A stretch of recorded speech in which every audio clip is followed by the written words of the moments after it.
I gotta say this slow because it's a tongue twister. The director of player personnel. Yo, when you try to say that fast, it's on.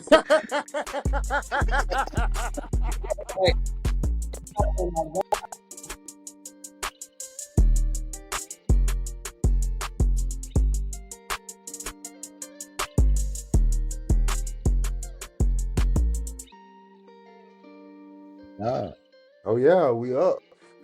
Yeah, we up, man. We in the house, man. Welcome back, man.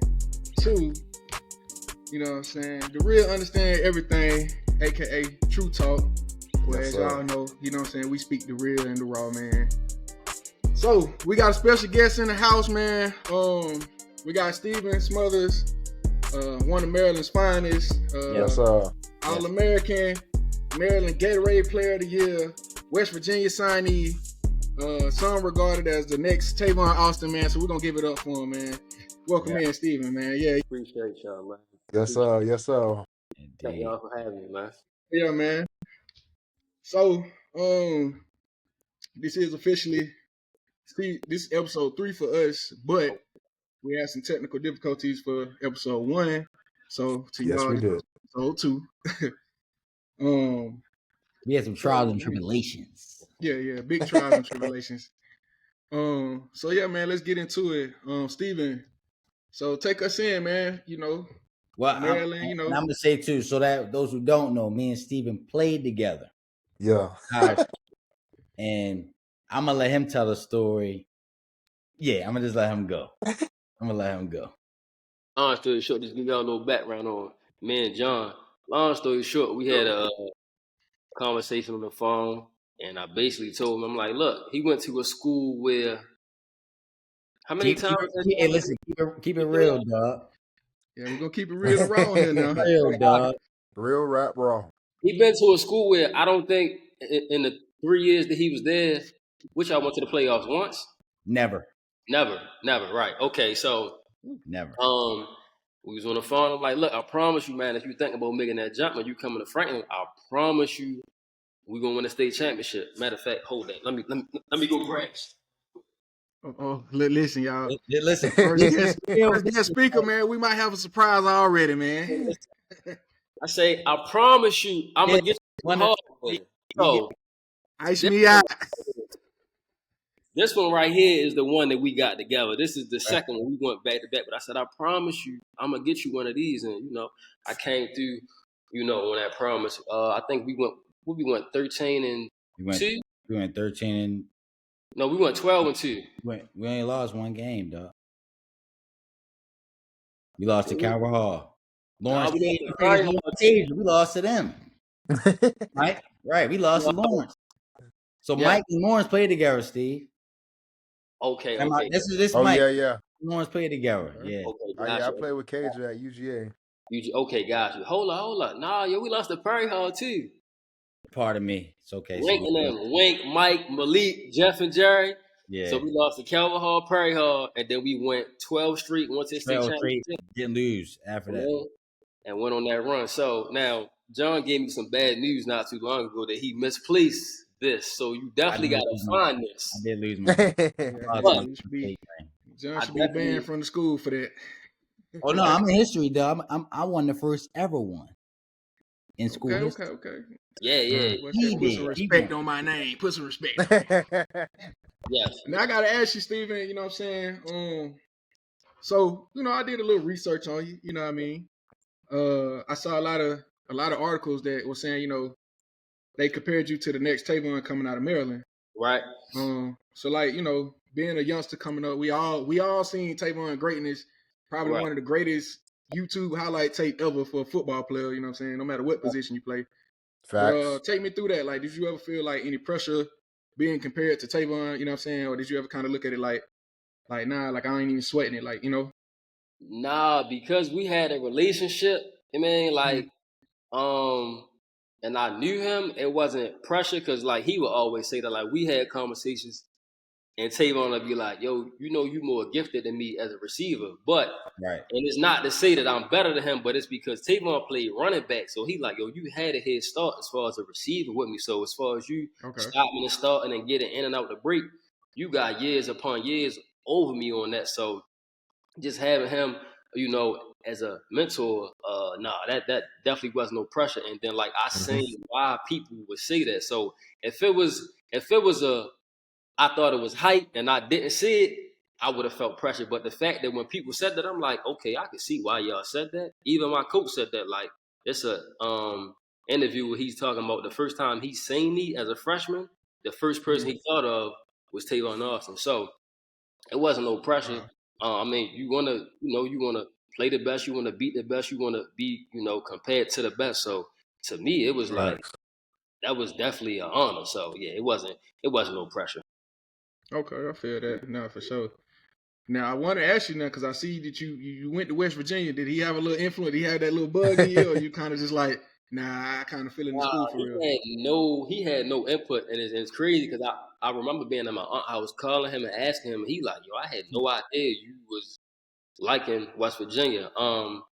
And it really was because I want to say, so when Tavon first went there, they wasn't Power Five. They was in the Big East. Big East is Oh yeah, I remember that. basketball. So once they was there, once Tavon junior year, they moved to the Big 12. Then they became a Power Five school. So, and that's not why I wasn't big on them. It just was that the coach that he went to go play for, Bill Stewart, they weren't really known for what Dana Holgerson was. He came under that Mike Leach system. That's that air raid, throwing the ball 50, 60 times a game. So once Holgerson got there, and I seen what he did against LSU and them boys, Tyrann Matthew, Morris Claiborne, I'm like, I think Tay had like, too, and he had like, and Pat Pete. yeah, man. Yeah. Oh yeah. So They have some dogs on the defense now. Right. So once I seen that, and then once South Beach, they go down and do that to Clemson. I'm like, so I'm saying at a middle school. Not too much on Clemson now. You know what I'm saying? I don't know what the scouting report was for that game, but it ain't had nothing to do with Tay because I'm like, him and Stepman was just having their way. So once Dana Holgerson got there and I seen, the offense and how I could be used and stuff like that, then it came into fruition. But from the jump, no, I wasn't really. Now, I had always, thought of West Virginia because as a youngster, I'm used to seeing Steve Slayton, Chris Henry, Pat White.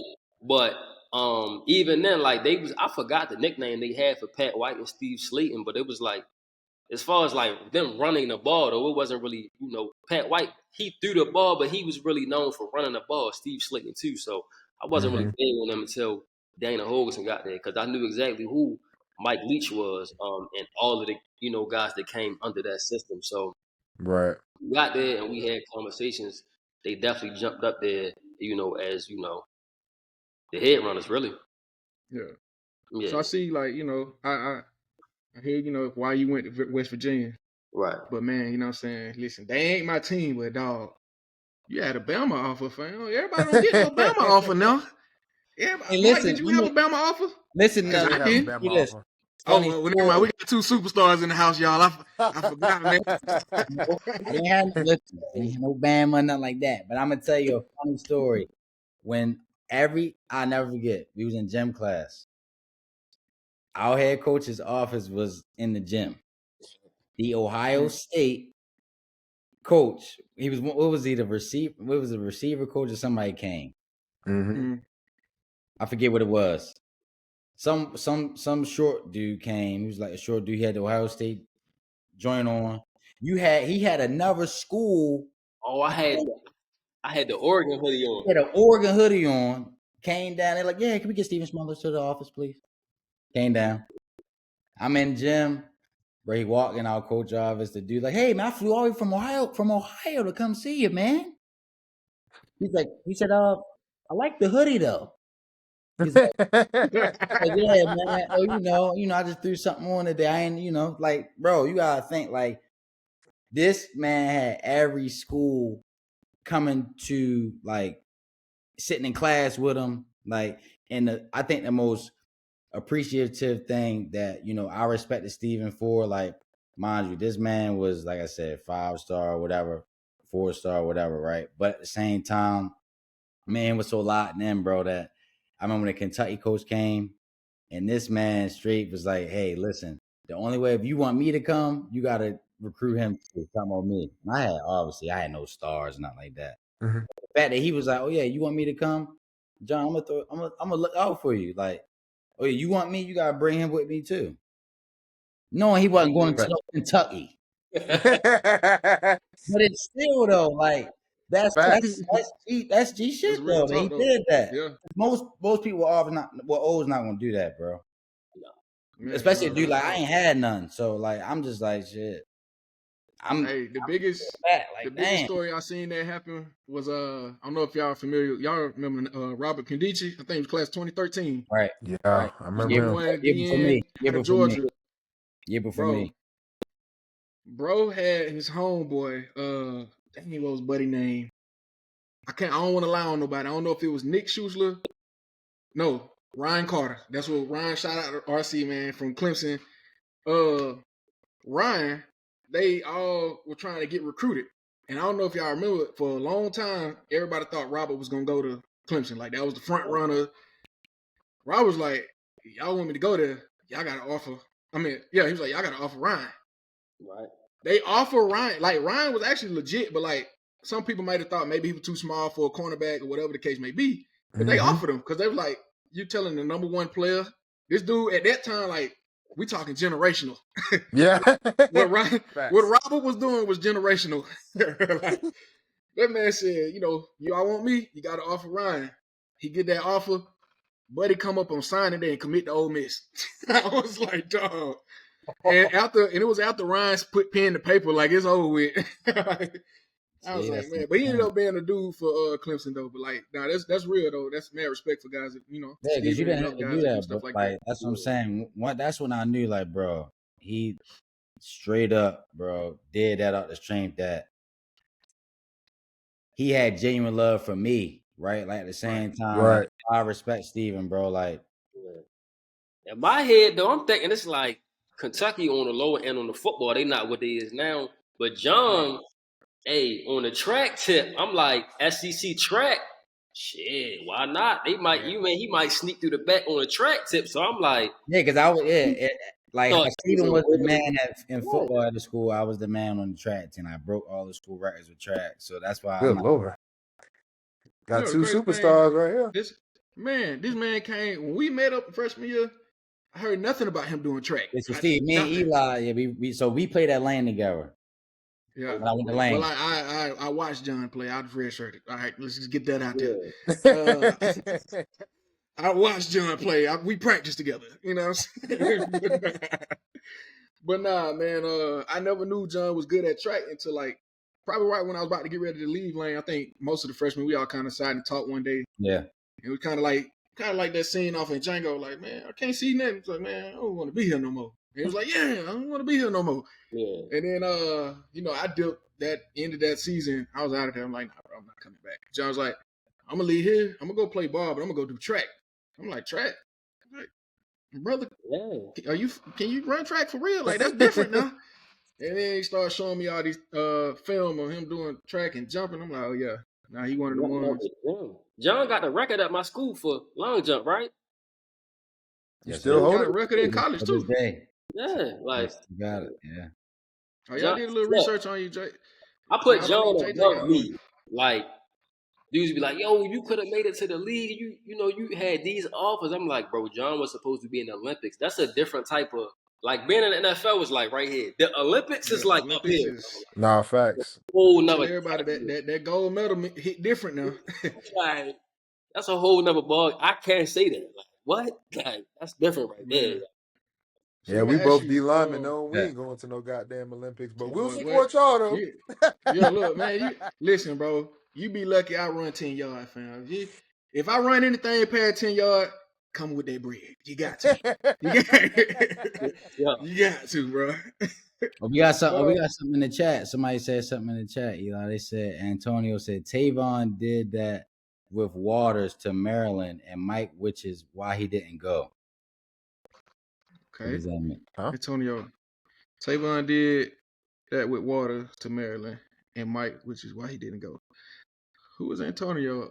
I think I know who that is actually. That's but I don't. probably Hold up. That's Al that's, Tony? that's Altonio. That's D Tonio. Yeah. Oh, I was Okay. about to say, what? Oh, all right. Yeah. I'm Yeah. say, you hit me with a riddle for a second, brother. I was like, wait, what? But so what I'm saying, back to I'm gonna call, but I don't want to keep calling you Steve, and I feel like what I'm saying, like a parent or something. Like Steve, you feel me? But but yeah, man. How long were you actually at West Virginia before I saw that you left. So take me through what happened, like why'd you end up leaving? I was there for a whole year. I ended up leaving, really because man, I was just too anxious. Like I was messing up on basic things because man, I was for me, and I remember telling I gotta say this slow because it's a tongue twister. The director of player personnel. Yo, when you try to say that fast, it don't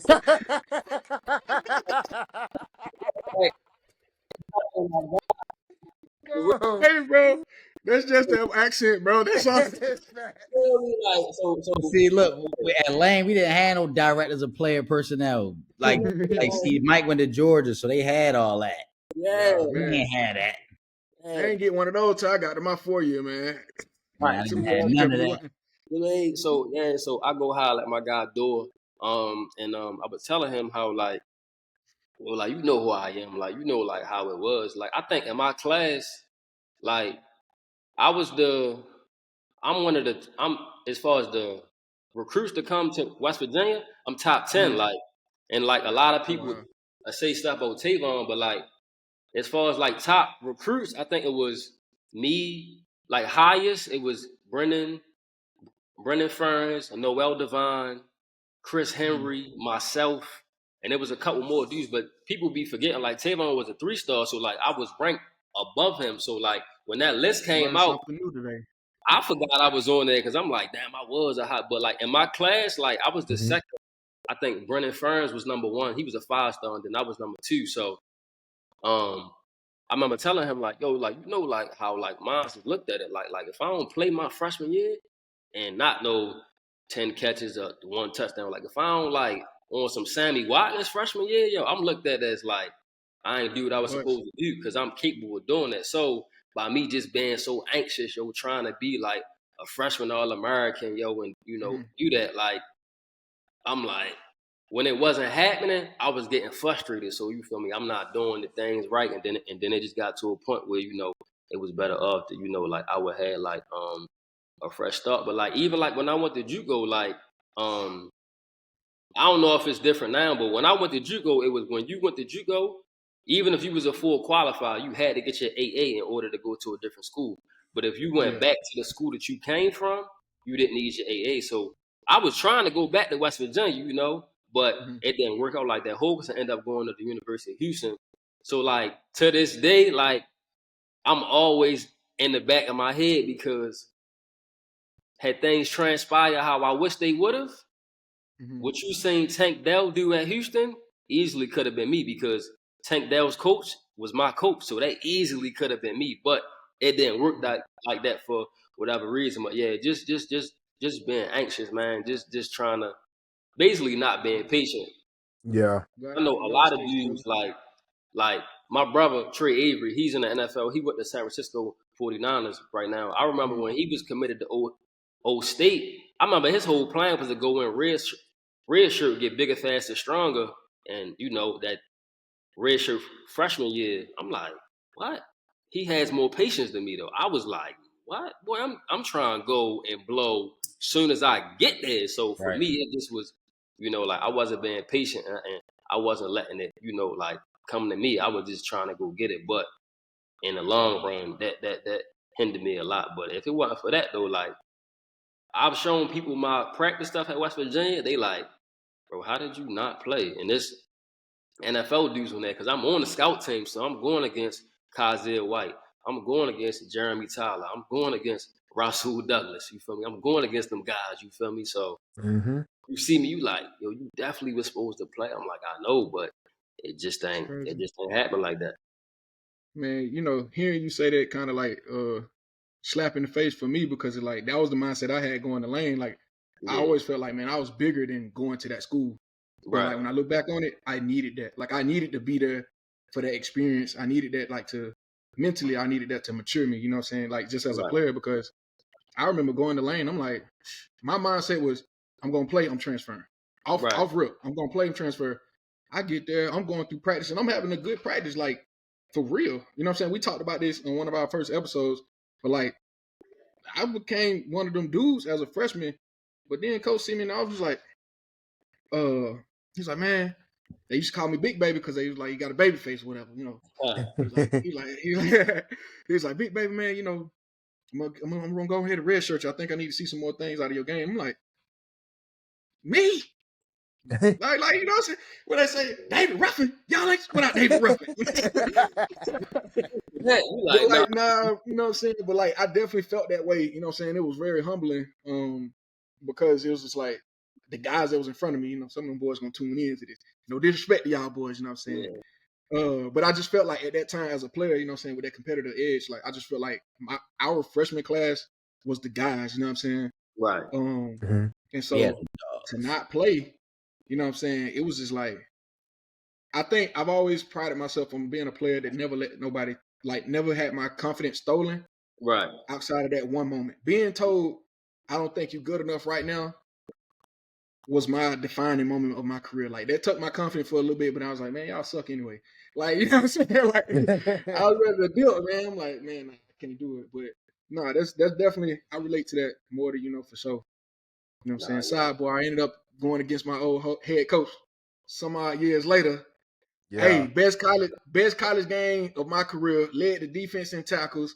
I had like 14, 15. They credited me with 10. I had 5 more. I don't know why they gave it to my teammate Marquez, but you know, anywho. Yeah, man, led my defense in tackles, bro, as an interior defensive lineman. Like that's hard to do, to lead a defense. You know what I'm saying? Going stupid out there. Not only did I do that, but we almost won the game, but we still lost. He come up to me after the game. He's like, I can say his name, Coach Hoskin, man. Shout out to Coach Hoskin if you ever see this, man. It's all love. Listen, look, he about yay high, ball head, man, and feisty, man. He wear them little Oakland glasses, look like they. But yeah, man, he come up to me. He's like, man, you should have came to play for me. He was trying to be cool, but I whispered like I was like, hey, you know how you hugged up with your coach? I'm like, yeah, coach. You told me I wasn't good enough. he told me I don't even know why we recruited you. Oof. Right. If I had a soundboard, that's a bar. Football in Baltimore, man, y'all can't catch for shit. I'm like, damn. I said, yeah, well, it makes sense. We ain't got no lights. Hey, listen. We're practicing at 6 a.m. with street lights. How we supposed to see? Bro, our light came when the sun came up, fam. Steven, we had geese on the field. We had mom, daddy, all wild. You called me and showed me. I was like, where the hell was you at, cuz? What the hell? Bro, I'm trying to tell you, bro, that was last chance you. Real talk. Literally. That was first chance you for some folks. Bro. It wasn't even last chance, man. It looked like a prison out there. I hope they refurbish some things. I don't want to bash anybody going. It was fenced in. Yeah, field was fenced in. They had a walkway with a fence that led to a basketball court, and behind the basketball court was like the girl dorm. So they had a nickname for the little walkway, but it literally looked like a scene off a Longest Yard when you walk in prison. And people used to sometimes stand there and watch us practice, but at the same time, it was like, bro, nobody won't watch that. Bro, I'll never forget, bro. One of them boys was walking, bro. Yes, like, bro. Them boys were walking to breakfast. We out there going through drills. Them boys yelling at me, y'all boo boo. I was like, dog. And like you can't even fight it, bro. Like we suck, bro. Practice. I'm at. All right, next question now. So Steven, how was it, right? I remember you told me a story. So tell me about your experience, like on game day playing in West Virginia. And I want, and I'm gonna ask Mike that too. I've never really, I think, well, Mike, we spoke on it, but yeah. What was your first experience when you first stepped on the field, ever, when you played at West Virginia? What'd you think when you was like, damn? Like, so at West Virginia, they might have did this at Georgia too. So at West Virginia, the last day or so before camp, they do like so you can know what game day is like. So we did like they take us to the hotel, and then we come and do the mountaineer walk and all that, and we like scrimmage in the stadium. So we like kind of practice through it. Yeah. And that was my first time in the stadium, and it felt good. But first game we had Missouri. Now, mind you, this is Oh, shit. Drew Luck is the quarterback. Man, we come out and it's gold, bro. Oh man. Everybody in the stadium got on gold, but including them though, because they got gold. So it's like a little strip of like black in the corner. But like, man, I had been to games. Like I've been to like when Tavon went crazy against Oklahoma. Oh, Mm-hmm. I was there. You feel me? But running out with the stuff on, yo, the 65K, yo, I was like, damn. And then like just pregame, people saying my name, wanting to take pictures and all that, I'm like, then like the reporters, I'm like, yo, like that was a feeling like no other. Like yo, hearing the crowd roar, yo, like it's I'm like, yo, That's this something you can't replace right there. nah, yo, it's like it's like even though like we done had some games like that, John, like playing big time high school football like that. That's a whole, and then Don't compare. West Virginia Stadium is like a bowl too. So like all of the noise is pocketed in. It's not going nowhere. It's all pocketed in. So like that was just a great feeling, man. Running out and then at West Virginia, which I still would hear that song and sing it now.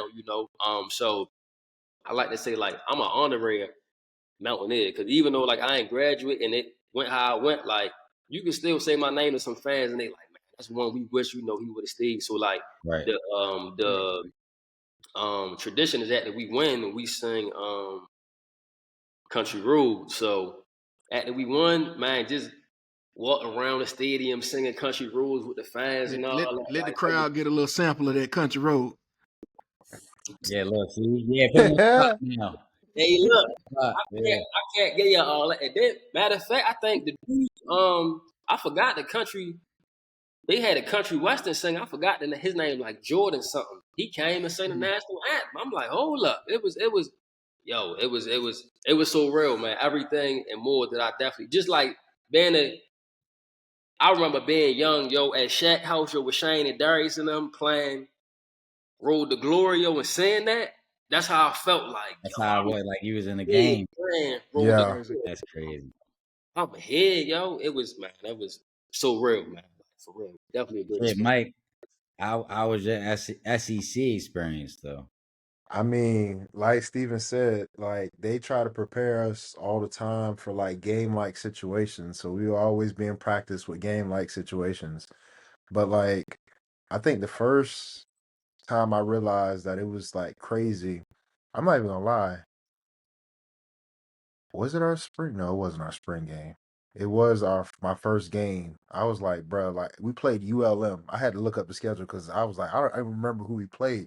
But it was just the first game of the season. I'm from a small country town, Ridgeville. Shout out to Exit 187 in South Carolina. You feel me? I'm from a small town where we don't really have we have big crowds, but it's just like everybody from the town. So going from like a stadium of like I'm gonna say 200, 300, maybe 400 people to 93K, that's a big ass jump. So of course the coach is telling you the plays and yelling at you in the huddle. My damn country bumpkin ass like, oh shit, boy, everybody looking at me, bro. Like this is it's like that the first drive when you're in the game, bro, you don't hear nothing.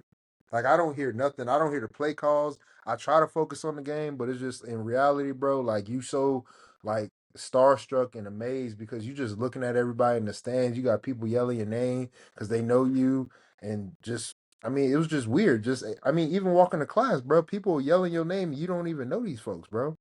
You But just gotta kind of like take it all in. Pause. yeah. Or they, Yeah, pretty.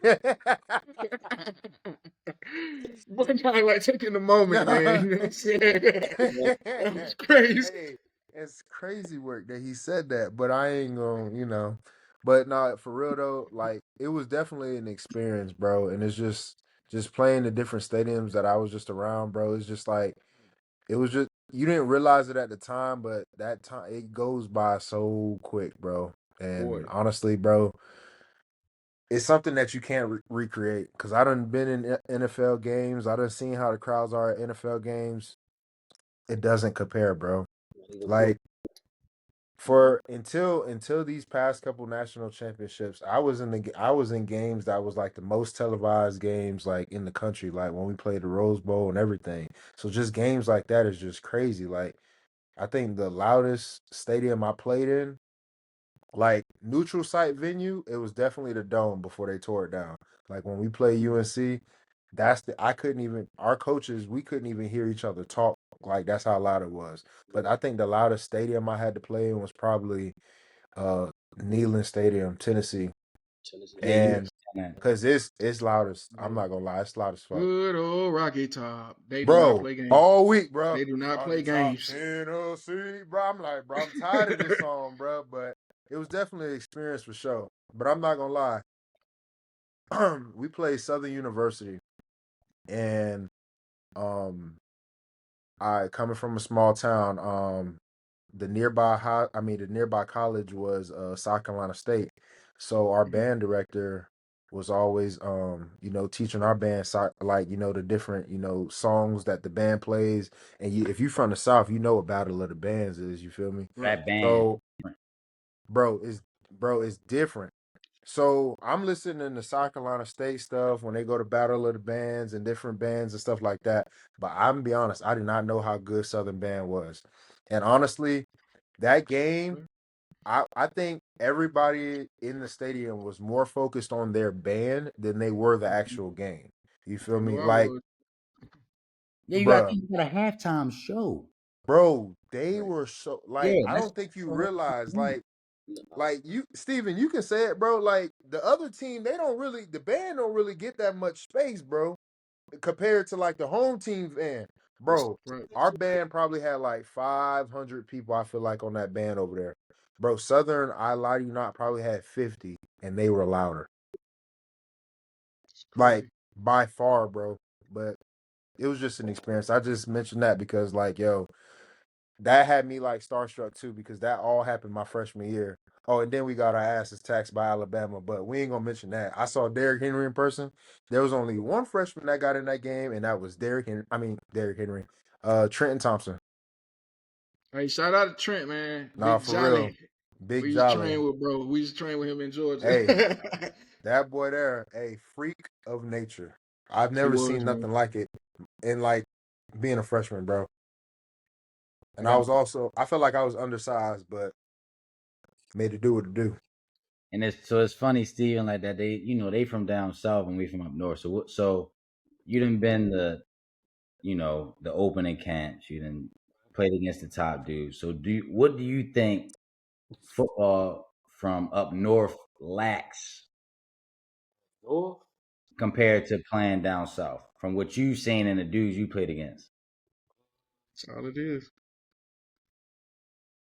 Realistically, the only difference is like when I had these debates with people about like states playing football.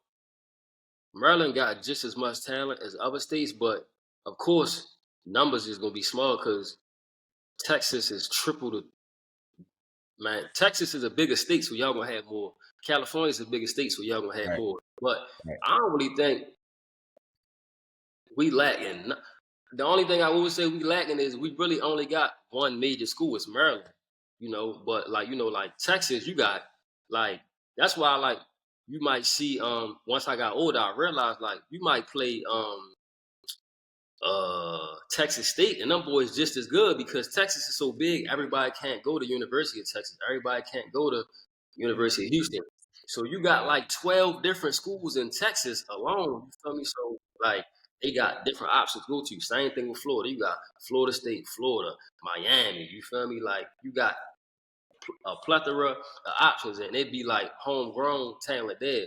A lot of the kids that go to Maryland, like the only one I can think of for the most part is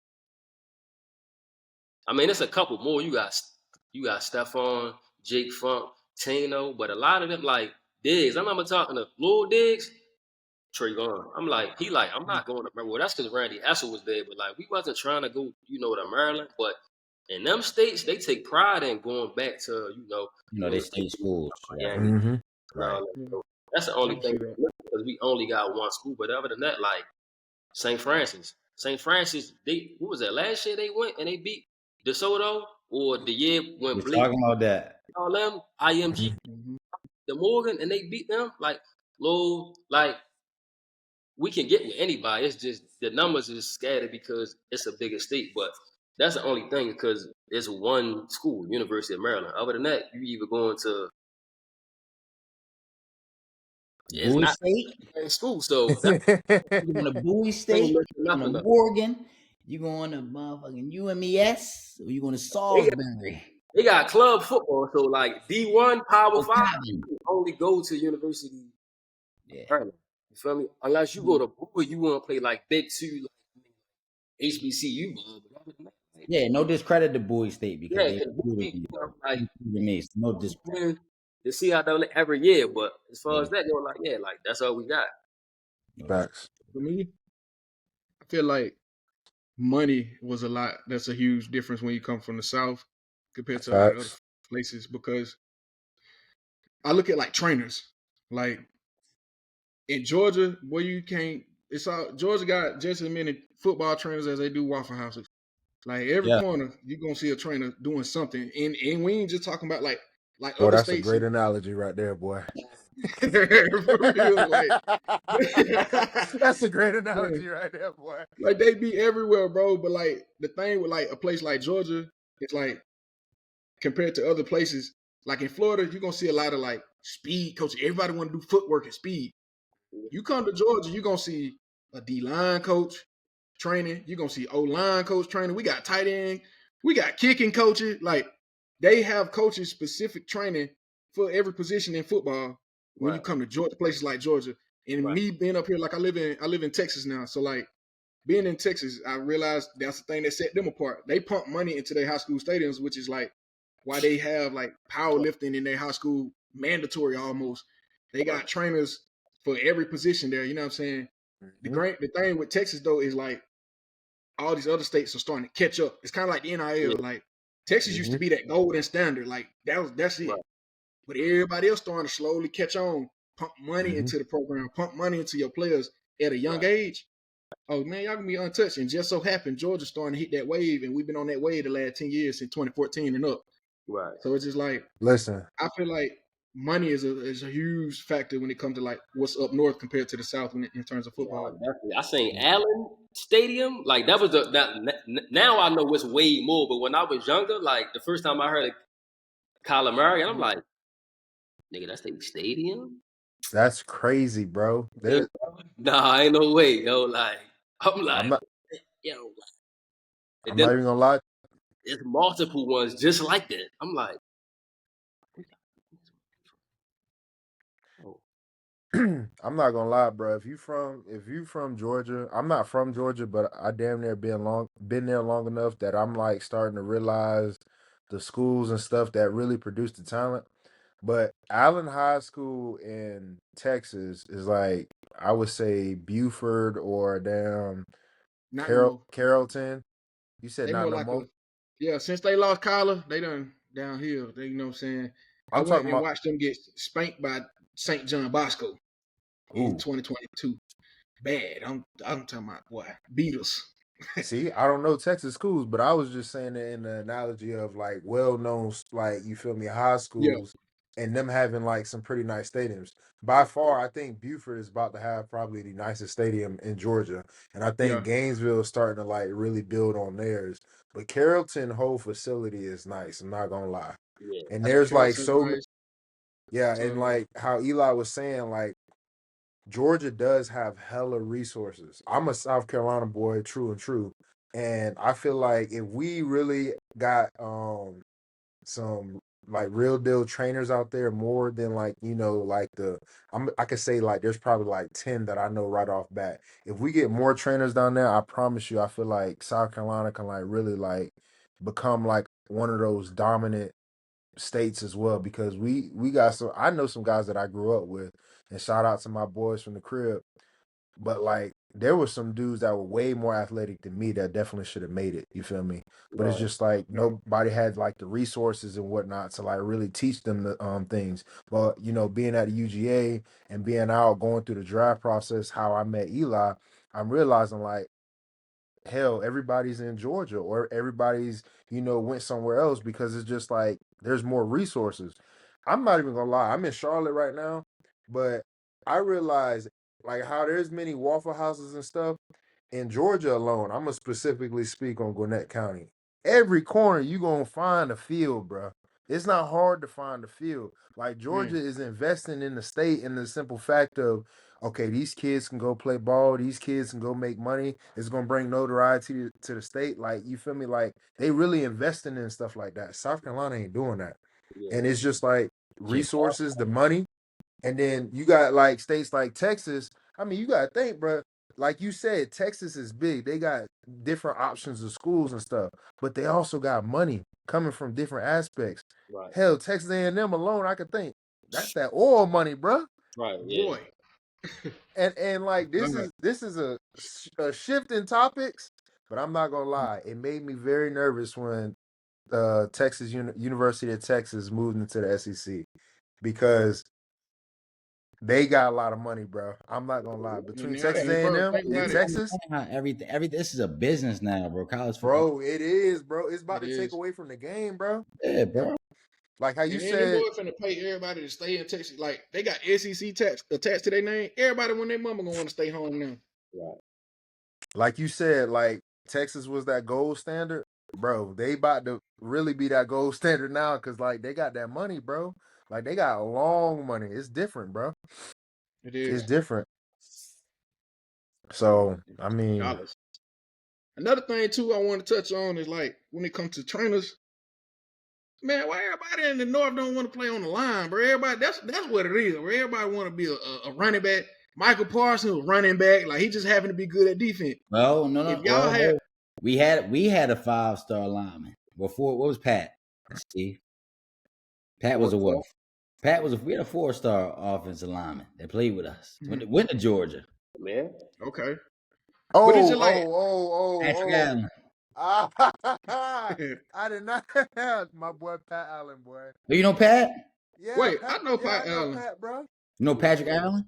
Pat is a character. Wait, he went to high school with y'all? Yeah. Oh He used to man, get hey. cursed out in the huddle at every game. Oh, okay, that sound about right. Our Okay, yeah, quarterback cursed him out every Right. play we almost. I'm we dead. we talking about the same Pat Allen. That boy became a He Q, became a Q, right? and started stepping every chance he got in the locker room. I ain't gonna lie, that pissed a lot of our teammates off because you know he Pat. became. Oh Hey, Lord. shout out to Pat. all the Qs. First and foremost, want to put that out there. One of my best friends, my Man, brother, stop a Q. barking in the club. Stop barking. Stop barking. You was not in college no more. Stop barking in the club, man. Hey, Like, hey, shout out to all the Qs, but that boy Pat Allen used to step away, bro. Like he used to step like all day, every day. Hey, don't yeah, get me wrong. I like the seeing the different steps and all everything with Divine Nine, but Pat used to OD. I ain't gonna cap to you. Pat used to Well, OD. That's you him. know, in high school bro. I had a teammate, bro. by Stephen We Land. was at Lane. We was in the He was meeting. Coach called his name, but out of nowhere, no warrant, like was no reason to even do it. Coach called his name. He was like, "Herb." I'm like, bro, like He said that. you can't let it. I forgot his name. He was a Q. He had the dreads. He was a D lineman, bro. Oh my God, was it Jeremy? I don't know if it was Jeremy, but I just know bro called his name in our meeting. Like we was in a team. We was in But like a D line meeting. somebody in the chat said we ain't gonna ever stop barking. What you mean? Right. Man, hey, Listen. bro was like, man, bro, you're 36. Like, stop barking, bro. Trying to calm it down a little bit. Yeah, y'all But scaring everybody. yeah, man, listen, I get it. You feel me? No, Y'all but went through a lot of things. we had some linemen though. Like our whole O line, like I said, besides Pat, went like big D2. Like we had, Evan Ostro, Eric Ostro. They went to Shepherd. Oh, so what's the one dude, man? I think he might have been a senior.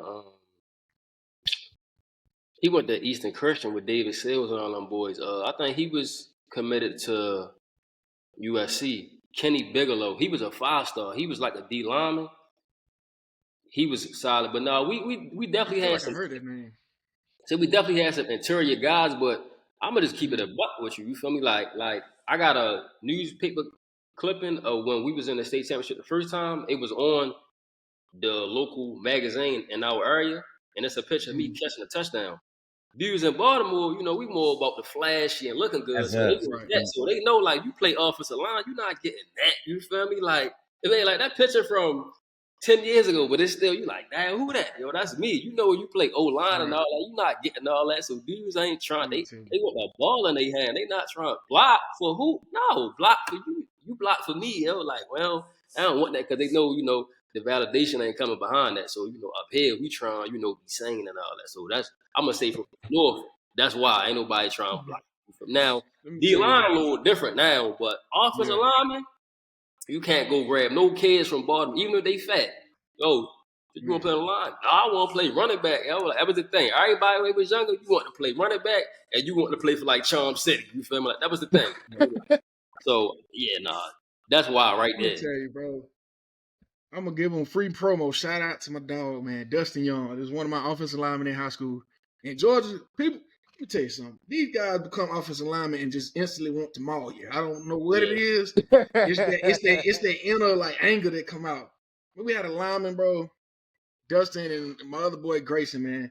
First of all, these brothers was dirty. Let's just get that out there.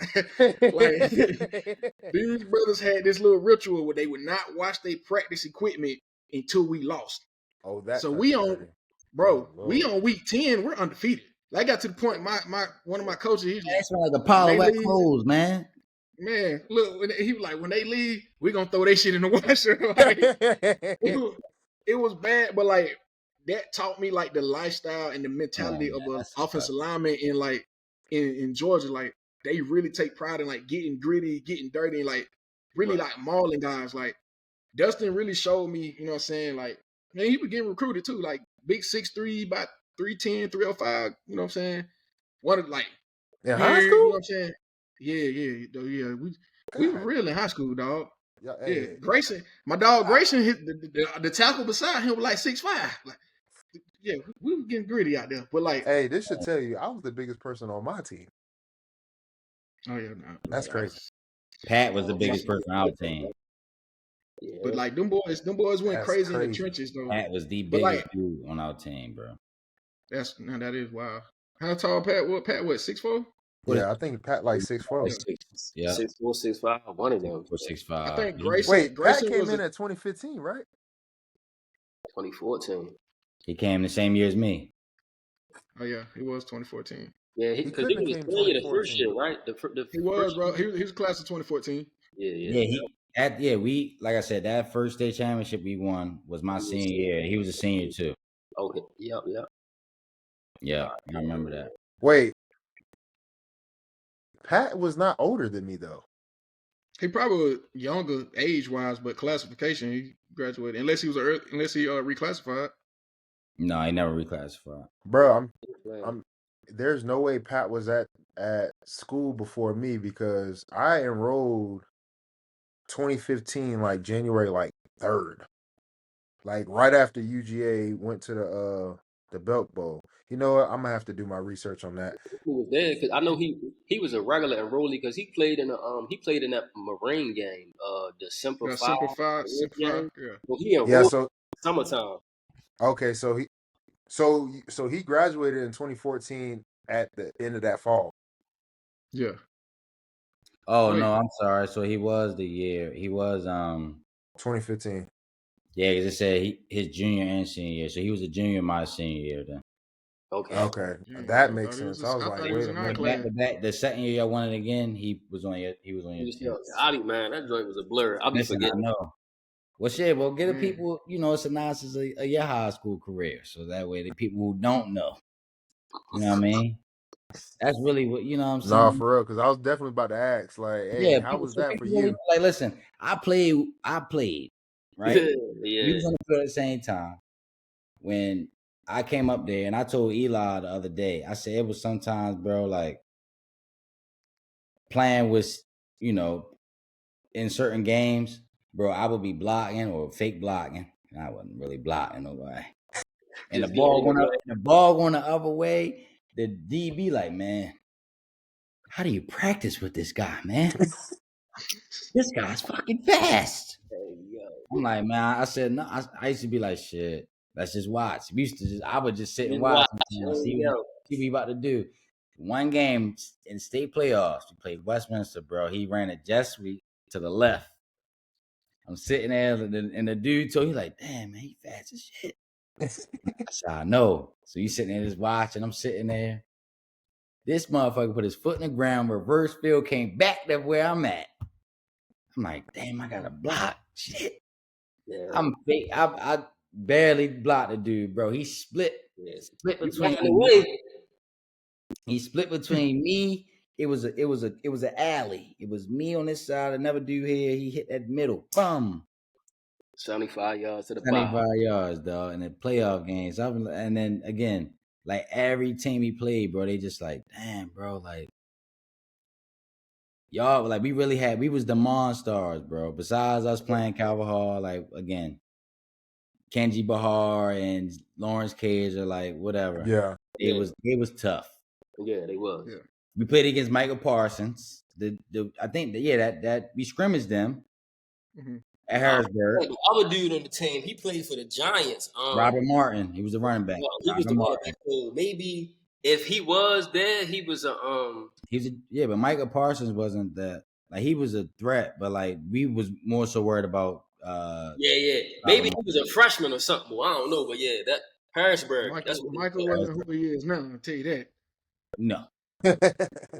but I mean, Steven had one of them, legendary high school. So I got a question for you, Steve. Right. So, out of your whole career, high school wise, Mm-hmm. who would you say? You know what I'm saying? Everybody got one. You know what I'm saying? Some people would be a little too prideful, but everybody got one. Who was that one guy in your high school career that was like, I got to come with it today, because if not, like, he might put me on the poster like, this dude, he liked it. Like the dude that give you the most trouble on the field. Most trouble on the field. That's how you know he cold. Brother got to think about it. It's like, did somebody give me trouble? I'm not gonna lie. The first guy I'm gonna say is somebody I had to practice with, man. Jordan Adams. Hmm. Yo, Jordan was like, Jordan was so much stronger than me, and he was stronger than me too. Like, His brother was the quarterback.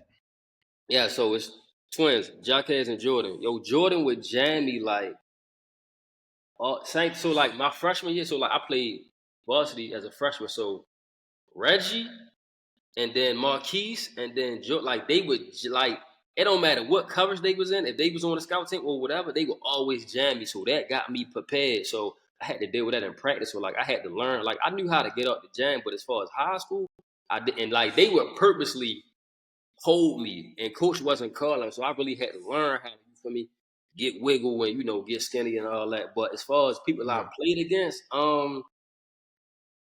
in high school, I don't really think it was no DB. I can think of some guys on like when I was playing defense where I was like, okay, we gotta bring it. So we played Thomas Stone. They ran that triple option, but they ran it up tempo fast.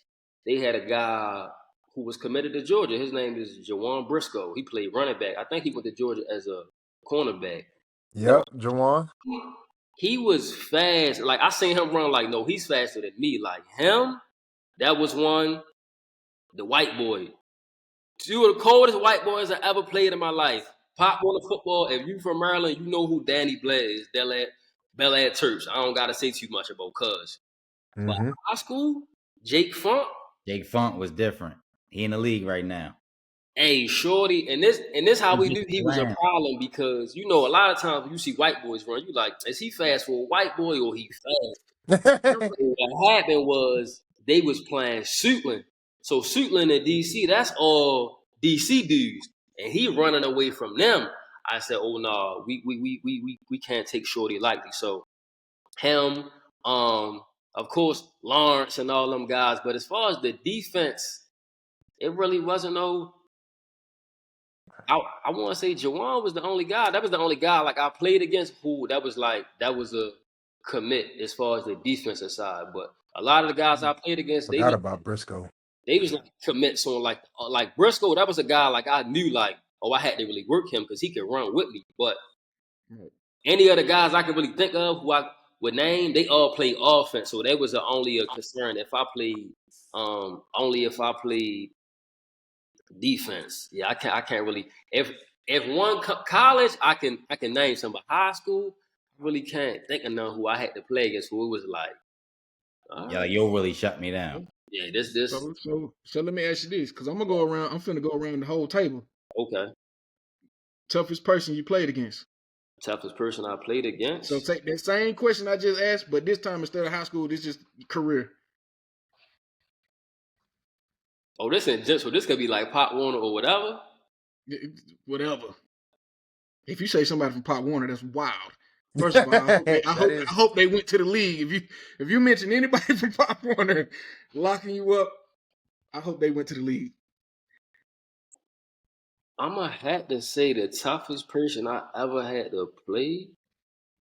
I'ma have to say Jake Funk. Like Shorty, like we knew when we played them, like we knew what Shorty was gonna bring to the table. Like so now, little fast backstory. So the year, so I want to say that was my sophomore year or maybe my junior year. Dwayne Haskins, rest in peace. He won Gatorade Player of the Year. That year, I was supposed to win. That boy Vic. God, man, hold on, pause, man. Here we go. Yep, here we go. Come on, we got. Listen, y'all. No, listen, bro. we got Mr. Can't Get Right, man. It's my dog Vic. He is your other host for his. Nah, we can't clap Vic, man. You gotta give him something, man. You gotta give him another one, Eli. You can't clap. We gonna, man. Vic come in late. This is the second time, man. We just gonna have to. Better late than never. Never late is better, but better late than never. Man. But yeah, man. Continue though. I've been watching on the YouTube. I'm listening. Okay, all right. So crazy work. So Dwayne Haskins, he won Gatorade Player of the Year, and I always feel like that year I should have won it. I got the runner up. I think it was me, Trayvon Diggs, and it was one more person I can't remember who was the runner up. Because I felt like I had a good year. He just had outstanding year as a quarterback. But that year, so when Jake Funk won it the following year, I said, no, I should have won it. He tied Tavon's record in the state championship. He scored 7 times in the state championship. That tied the record with Tavon, but he broke Tavon's 1 year touchdown. I think Tavon scored. He had 7.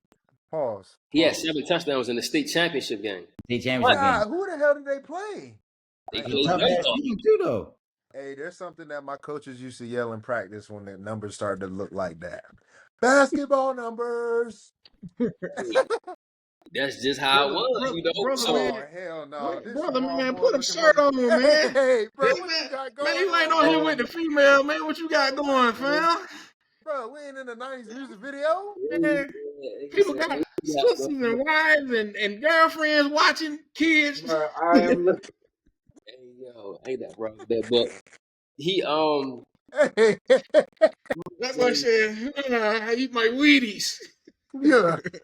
I'm listening, Steven. Keep talking, bro. I think Tavon had the record for the touchdowns, which was 7 in one game in the state championship. But then he also had the rushing record for touchdowns in one season, which was 49. Jake Funk broke it. I thought he had 50. He had 57 rushing touchdowns in 1 year. So I'm gonna give it to him because he broke Tavon records. You feel me? He tied one and he broke one. 57 now. They was a run, like I think he probably had like if you look at his numbers, like his numbers carries wise was like Derrick Henry. All they did was run the ball, but he punched that thing in 57 times in one season. That's crazy. That's crazy. Wow. But no, Shorty was a real. Yeah, I'm gonna give it to him. Like that, I'm just as far as like one player just taking over the game. Like, yeah, I'm gonna give it to him for sure. So, Mike, I'm gonna go to you next. So let me get your toughest offensive lineman you had to go against in high school and then just career overall. The toughest offensive lineman I had to go against. Surprisingly, bro, he was my teammate in the Shrine Bowl, which is like an all-star game by the Carolinas. Like it's actually the oldest all-star game. But his name is Zach Bailey. I think he still plays to this day. I think he plays for the Chargers now. I'm not gonna lie. Just imagine he was. I'm gonna say in South Carolina, he was like Ben Cleveland. Like that's how big he was. He in high school, how he looks right now. If I pull up a picture of him, is how he looked exactly in high school. A big burly mountain beanstalk, big motherfucker. And like bro, I just couldn't get past him. Like just imagine somebody being like 360 in high school, bro. Like what are you supposed to do? I'm like 250. I'm like Not do nothing. hey, look, I'm trying my hardest. I said, I'm glad you on my team, but I mean, honestly, we never had to play them, my high school, because I went to a smaller high school. But like that was probably a tough dude that I had to go against. Him and I can't his name is Shaq. I can't remember his last name, but I think if I can't remember what high school he went to, but we were all on the all-star game together. Like as far as competition at any other school, I feel like I'm be honest, like I didn't play no real dominant high school. That was like I was like scared of any offense lineman because I'm not gonna lie, I was like so focused in high school that I'm like, bro, nobody's stopping me. I may have not been the strongest. My shoulder was real deal messed up at the time, but I was just going hard. Like I said, I'm gonna figure out how to get around you or get past you. I'm gonna make the play.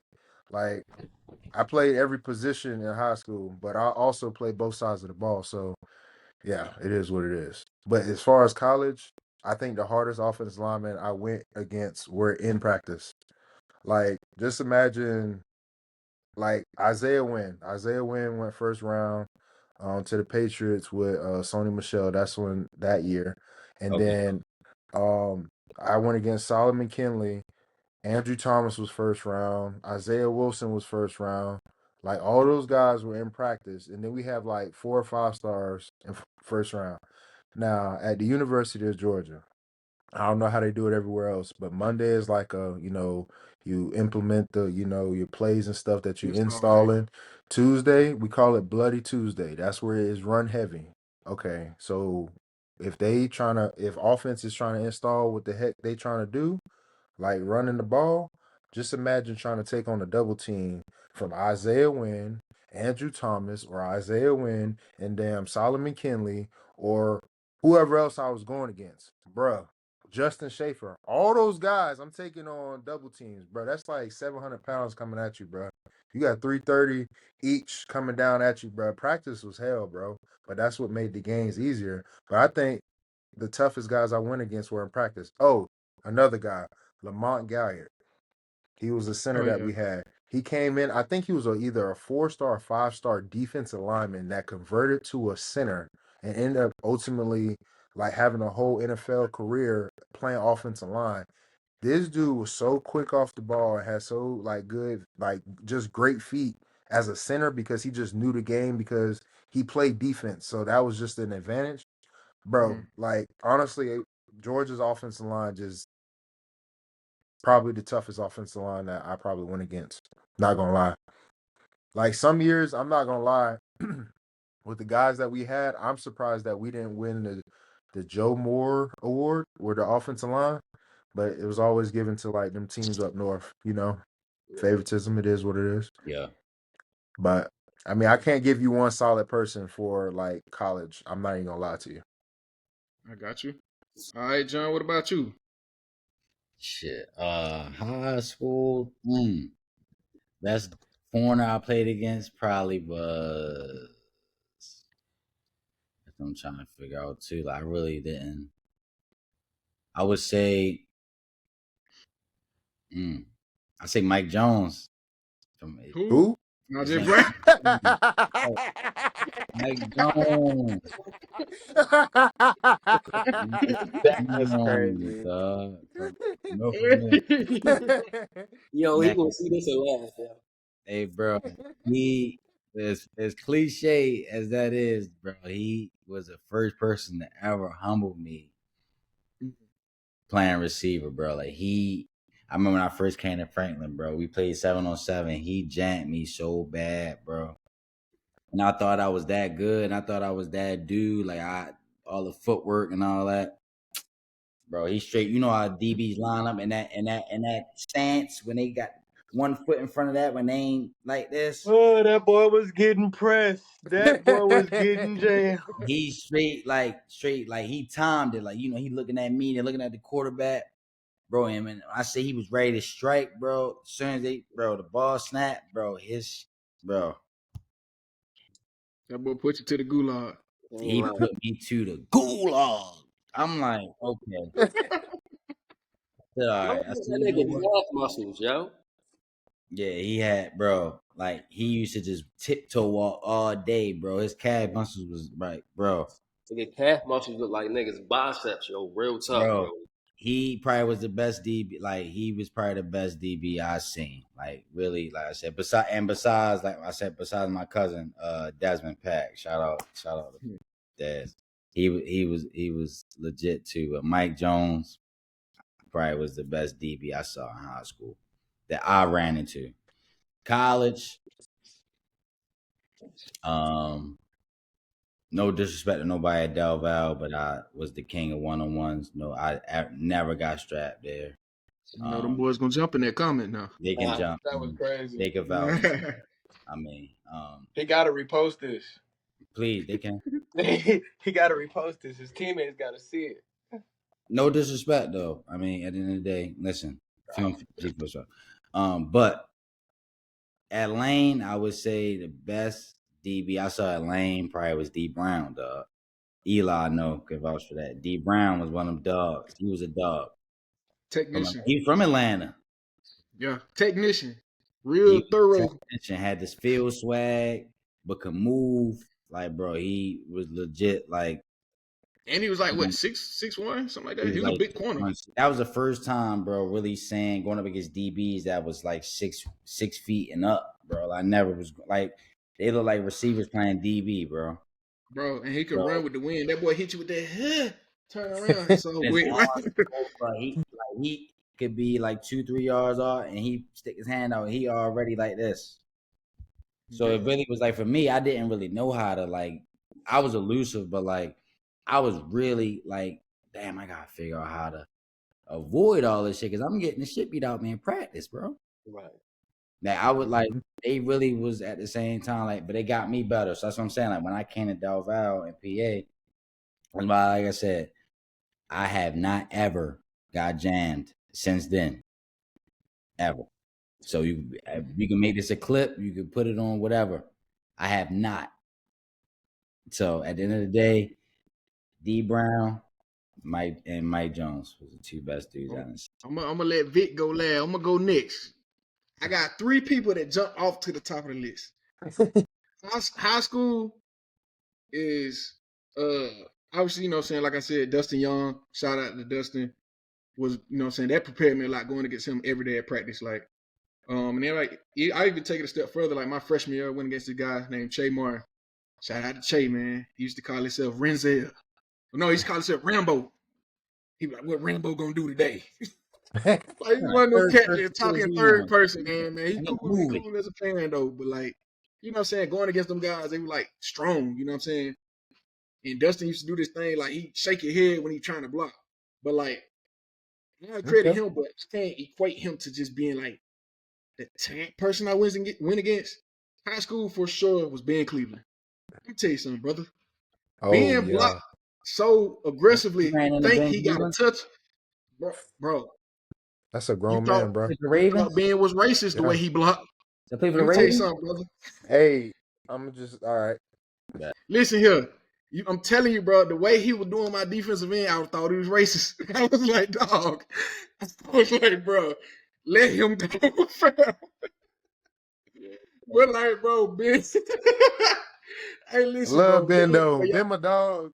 Ben, yeah. Hey, Ben for y'all that don't know, man, Ben Cleveland in high school was about 6'7" and a half, about 325 as a sophomore. Let's just get that 5-star, came into Georgia. Let me tell you, we playing against them boys. Full beard. We demolished them boys every time we played them. But Ben I give him his respect where it's due. You feel me? He did his thing.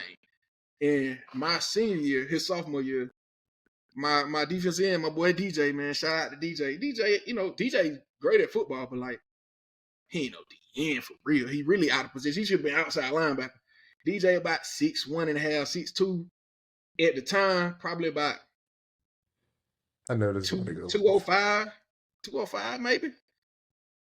Boy, we run it. We get out there the first play of the game. Anybody from Monroe, man, if y'all know DJ, y'all know one. But boy, DJ I got booked. Like, boy, we get on that line. He looking over. Boy, Ben was like, I got him. I was like, yeah, it's finna be one of them days, bro. I'm talking about locked in with him. Tossed him to the dirt. I'm like, yeah, but like, DJ did his job though, cause he occupied him. But one play in particular, man, I get through. I was working their center, like he couldn't do that with me. The guard, they double team wasn't doing that, so they switched Ben and put him at guard. I said, my lord. I said, my lord.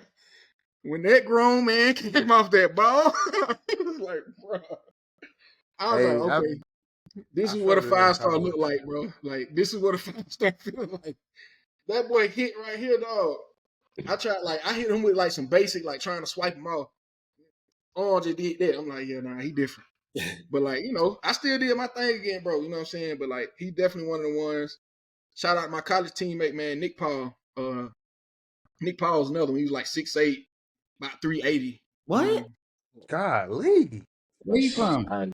That's normal though. Yeah. That's not normal. No, it ain't. That's not normal. At my PWI that I went to, yeah. He was different, I went to bro. one too, brother. We ain't had nobody 6'8", dog. I ain't never heard of that. I had two. My defensive end was 6'8", 260, 270. But God bless you, because I ain't had nobody 6'8" that I played with ever. Now, that ain't normal. Man, but like, nah, Nick Paul, like, the crazy thing about him, both of his brothers, his younger brothers in the league, Nick would have been in the league. He had a shot with the Seahawks. But they tried to move him to D tackle. I don't know what the whole little shift was with that, but it didn't work out for him, and so they released him. But he got a brother drafted in the 3rd round, and one brother went in the 7th round to the Redskins, and one to the Miami Dolphins. Patrick and Chris Paul. Shout out to them boys. But like Nick, he was like that. As big as he was, when you that tall, 380 gonna look like you about 340. You know what I'm saying? Easy. Had great feet. Like his feet work was amazing, especially at that size. And like I got big hands, like extremely big hands for me to be a 6-foot guy.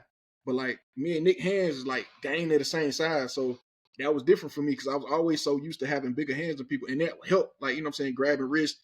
But like, Nick, boy, we hit the board drill, boy. Like that, like literally. Then that second board drill, I'm like, Cole, blow the whistle, man. That man starting to move me a little bit. like, blow the whistle. But nah, Big Nick got it. But number one, though, my whole career was going into my rookie year. Coming out the draft, we up there at the spring league in Denver. This dude named, what was his name? Darion something. He played at Texas A&M Commerce. I was a rookie. He won. He was like 2 years in. He played with San Francisco 49ers. Was like did a lot of training with the Silverback. Well, y'all don't know who the Silverback is. But Trent, I can't forget brother last name. Trent Richardson? But who? Trent Richardson, no. What's his last name? The Silverback. Offensive lineman. I thought you were on running back, Trent Richardson. The one that played for the 49ers? Yeah. What's his name? Trent Williams. That's his name. Williams. Yeah, Trent Williams. Big Trent Williams. So he spent all his offseason training with Big Trent. After he left the 49ers for a year, he was with another team. So he come up. He one of them dudes like, back then, as they say, I was hell when I was well. You feel me? Like, back then, my draft training, I'm benching. I think the most I got up to 495. I'm squatting 600. Like, I'm cool. But like my max is what Buddy was talking about. He repping, like showing me video. I'm like, oh, we got practice tomorrow though, fam. What you? Nope. Shit, I ain't going against him. Like I said, he repping what bro. No sir. Our D-line coach was Eric Hicks, man. He played with Derek Thomas with the Chiefs.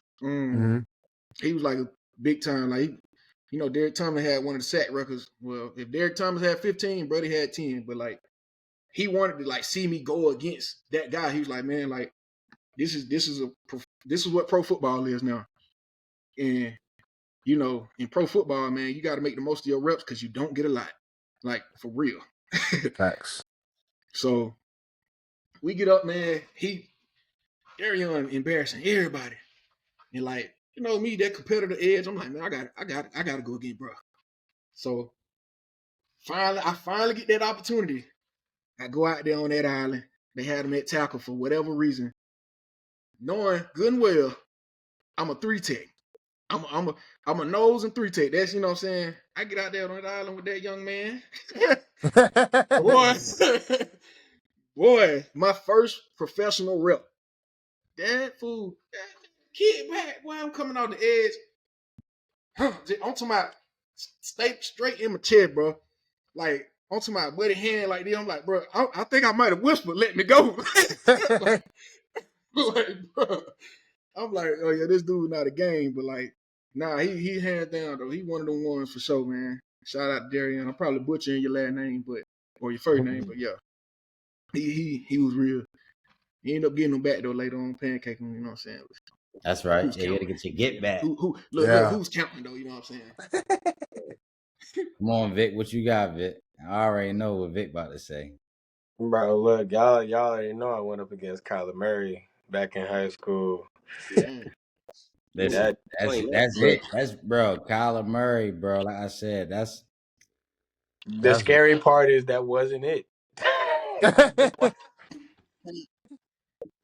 man. scary part is that what he had a wide receiver he was throwing to, Jalen Guyton.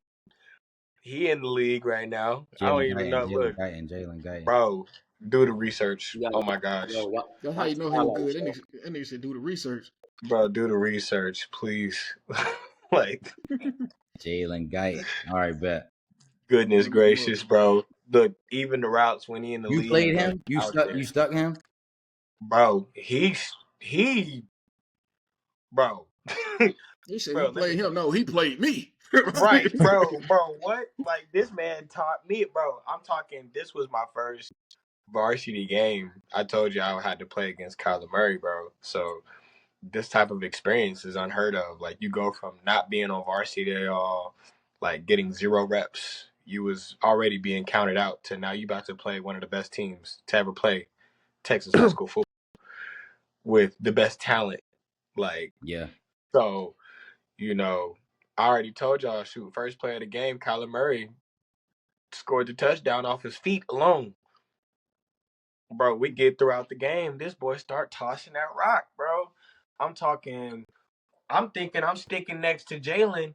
Bro, Kyler Murray is throwing him open. Like, he running a post on the outside of me. All Kyler Murray got to do is float it over the top. And the throw is so perfect. I can be right there on the inside of Jalen Guyton hip, and it don't matter because Kyler throwing it. That's true. If Throwing him open. bro, he throwing it on his outside shoulder, it doesn't matter. It doesn't As a matter high school where I football player, he already got that IQ to do that.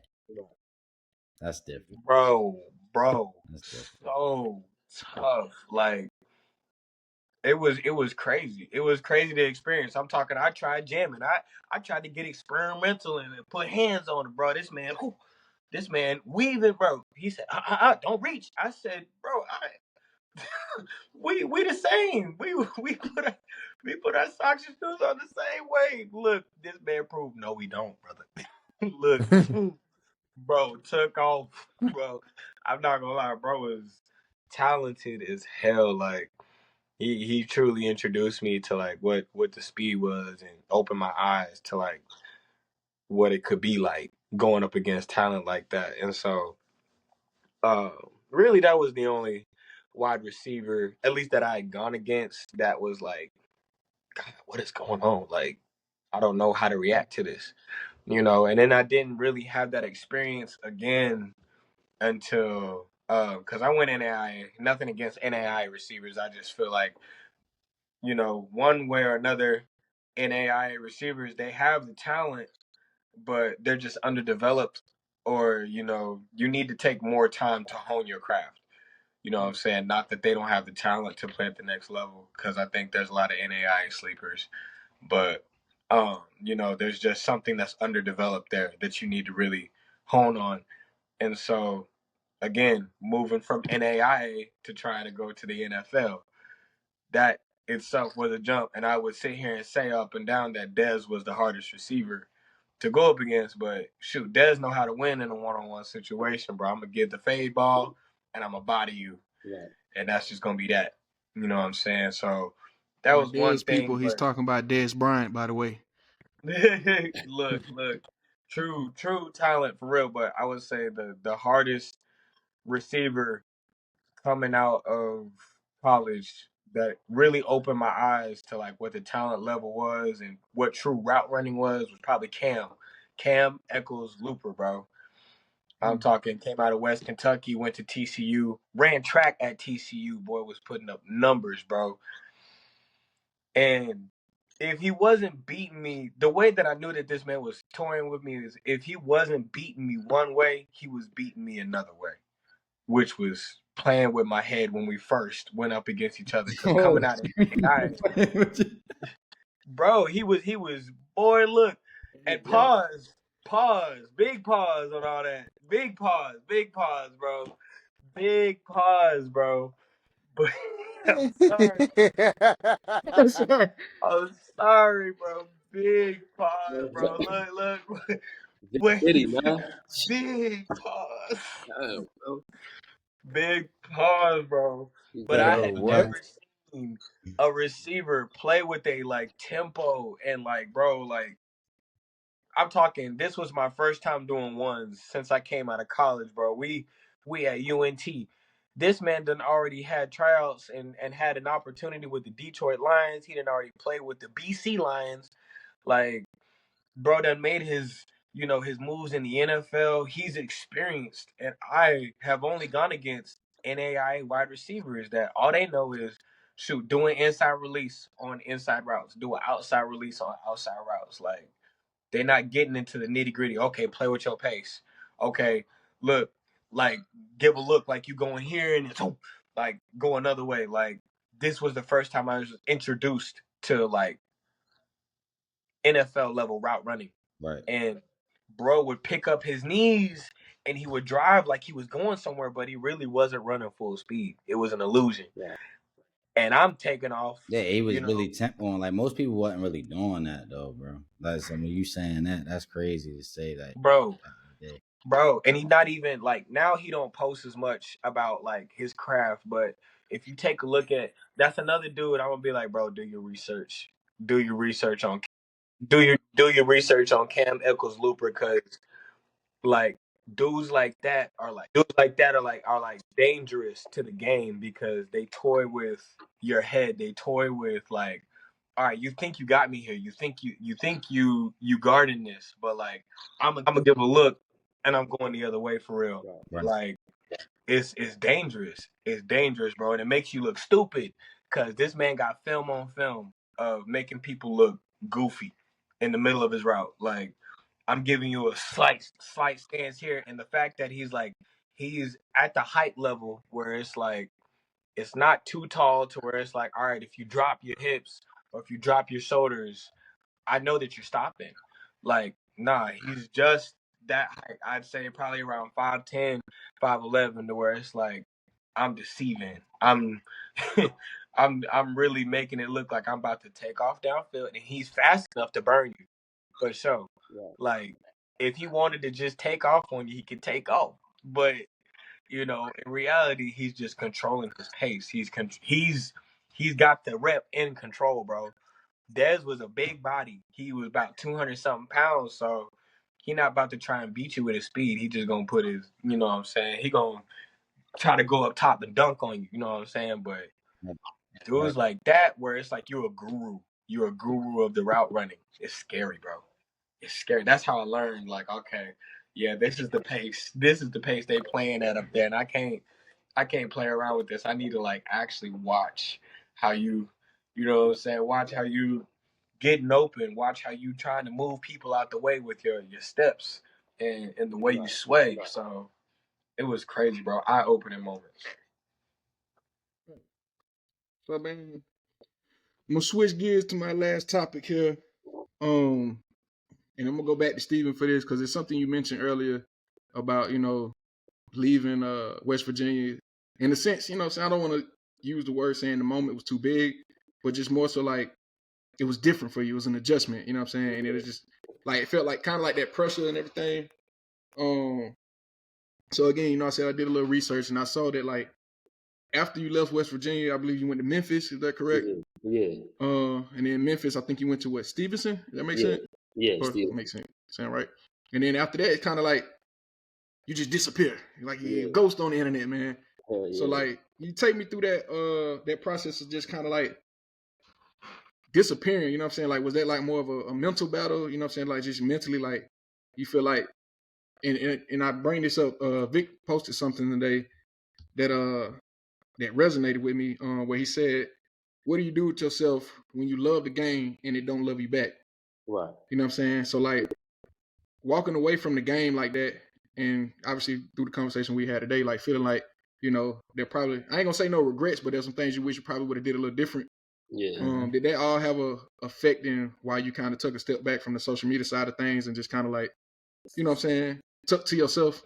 Yeah. I say a little bit because like if you look on my page, like my page is just all of my pictures is football pictures. It's a picture of me and my mom, and then it's a highlight of my daughter. So like if I ain't play ball, I wouldn't have social media because I don't got nothing to post on there anyway. Like Right. Okay. I'm not gonna never overshare on social media and all that. So like you not gonna never see me post where I live, my car, with like you can see me post my daughter or football stuff. So like I'm not with that social media as far as it really being my social like outside of football. Like I Right. want kids to look at my joint and okay, blah blah blah. So really more so with that because I ain't have nothing to post. But Yeah.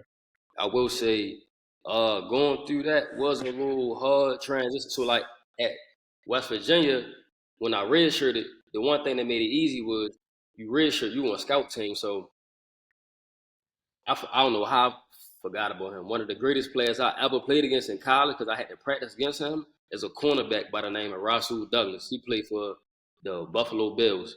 Rasul, he was with the Packers though. He caught the game winning pick. Kyler Murray, he was trying to throw a back shoulder to AJ Brown, and Sewell picked it off. But Rasul is 6'4", but he's a corner. I'm 5'10". So at West Virginia, I was on a scout team. So when we played Oklahoma, I had to be D.D. Westbrook. When we played Baylor, I had to be K.D. Cannon. So when we played these schools, I had to be, that guy. So I would always have to go against him. And even that he was like, I'm not used to sticking receivers like you who shifty. So like he was like, yo, actor, Mm-hmm. let's get some releases. But because he's 6'4", I really had to give him something to, get him off his line. So that was, even though I wasn't playing, like I was going against him every day. I got Kazir Mm-hmm. White.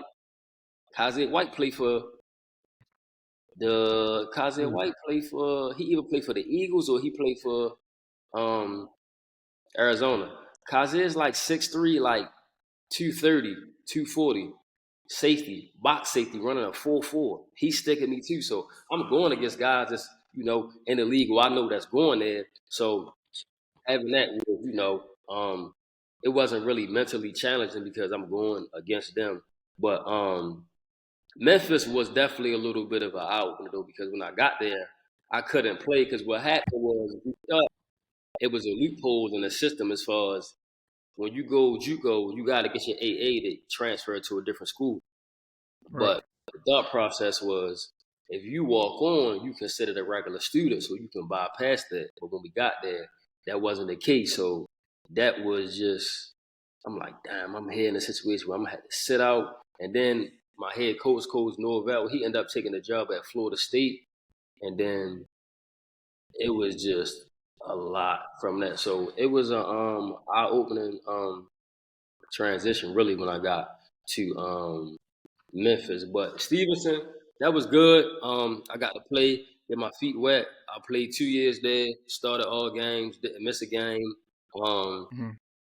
and I just had some opportunities to go to the next level. But like I said, like me, I'm not gonna post nothing until it's solidified, and I'm only gonna post what I want you to know. So a lot of people that see it disappear and think, maybe something wrong, but no, I definitely got a couple tricks up my sleeve. You just not gonna know until I want you to know. So yeah, no regrets, man. My career went the way it went, mainly because of me. One thing that like my parents always taught me, and that I can lean on was, you don't never want, like, in the sense of, if you're gonna do a crime, do it by yourself, because you're not gonna snitch on yourself. As opposed to, if you do something, you make the decision. So I can hang my head on my career went the way it went because of the decisions I made, not because this person did this. Like, nah, Steven Smothers did it, not nobody else. So I can live with that, as opposed to, damn, I'm here because of him. Nah, I'm here because of me. So I can live with that. I probably should have made some better decisions and all, but hindsight, looking back on it, like you don't got no playbook for that. Like when I was 18, that was my first time being 18. When I was 19, that was my first time being 19. So what I know then, is not what I know now. So looking back on it, you probably would have did some things different. But man, I had fun. I had a ball, and regardless of it not going the way it went, my brother in the NFL. So if he made it, we made it. And even though I didn't make it, I still did things that I said that I always wanted to do. I always said I wanted to have, a lot of scholarship offers. I had 30 plus. You feel me? Like, I can tell you when flex on them. You feel me? Like as far as my state went, the only dudes I know that was in my class that had a Bama offer was me and Trayvon Diggs. Yeah, facts. I talked to Nick Saban. Nick Saban offered me on the phone. You feel me? I talked to Urban Meyer. You feel me? Matter of fact, I remember being in school, and I remember Patrick calling me like, walk up the steps. I walked up the steps, and it was him and Mark Rich. That was the old head coach at Georgia. Yep. Walking down the steps. You feel me? I done seen, you feel me? Like, I done seen legendary coaches come to my school about me. I had conversations with these guys. They still talk, George. You feel me? So, like, even though I didn't get the end result, I still did a whole bunch of things, and like it's like still to this day, like it's legendary still to this day. When DK Metcalf signed, they posted a picture of the ESPN 300. I was on there. DK was ranked 240 something. I was ranked 250. Like, I'm still held in that regard in my state because I got records. Like, I'm the first kid at my school. I'm the first receiver at my school to go for 1,000 yards. Like, so it's certain things. Like, me and John are part of a legendary team. We the first team in school history that won a state championship. Then when John graduated, we went back to back. So, like, my name, that's crazy. A lot of weight in my state. So yeah, I definitely ain't got no regrets. And then furthermore, like I was blessed enough to have a daughter. So like my last 2 years at Stevenson, a lot of dudes are looking at like, oh, that's D3. Man, my daughter now she probably don't remember, but I remember, and I got pictures where she was there seeing me do something that I love. So I could always look at that like, yo, right here, this my last game. This is when we played John Hopkins, And then on top of that, I kind of took a little bit for granted when I got to Stevenson because it was D3. So I'm like, man, I remember playing Oklahoma and seeing Baker Mayfield walk out there like, that's a cool white boy. So when I got there, I was kind of, not taking it as serious until, we play a team called Delaware Valley. I'm like, oh, shit, these niggas. Yes, we played John Hopkins. A lot of people like John Hopkins. John Hopkins was playing coverages that I seen at West Virginia because they're so smart. My last touchdown, my last college touchdown at Stevenson, I was in the slot. We ran seams in the slot, and outside had 10-yard outs. I don't know what defense they were in. They had 3 of the D linemen drop into coverage and the 2 linebackers blitz. I'm like, this is stuff I'm seeing at Division I where you got multiple. Yeah, we had to play like that. And the only reason I scored is because the D-line dropped. They had 2 linebackers blitz, and they went from 2 high, and they rolled to 1. So if we got 2 seams, their safety in the middle got a choice. So if you want to, 2 seams, you got to get 2 yards outside the hash to give that safety a choice because he got to if you run straight up, he can pick. But if you go 2 yards outside the same, he ain't gonna get there. So just saying That's them too far play away. cover 1, cover 2, cover 6. You know, like everybody in that conference for the most part is playing cover 2 or cover 4. Teams not even don't even got the personnel to play cover 6 because Well, dudes Del Val, when we was manning shit up.